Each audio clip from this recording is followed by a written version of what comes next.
Hello everyone, আজকে চলে আসলাম ডাকসোয়া।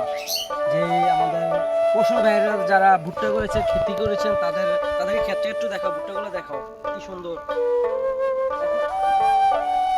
ভুট্টা মনে হয়েছে, এই যে ভুট্টা দেখাচ্ছে, এই ভুট্টা দেখাচ্ছে সফলতা কখনো জানেন, যখন ভুট্টা ভালো হয় তখন কৃষক ভাইদের মনে অনেক আনন্দ হয়।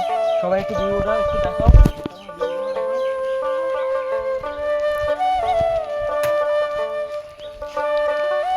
ছোট থেকে যখন বড় করে তখন একটা আনন্দ থাকে, আর যখন বড় হয়ে ভালো ফসল হয় তাদের অনেক খুশি হয়।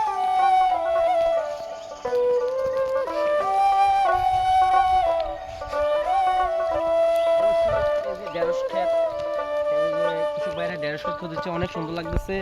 মানে ঢেঁড়সও আছে, ফসলও ফুটতেছে। তো একটু ভিডিওটা একটু ফুল দেখাও, অবশ্যই কমেন্ট করে বলবেন ভিডিওটা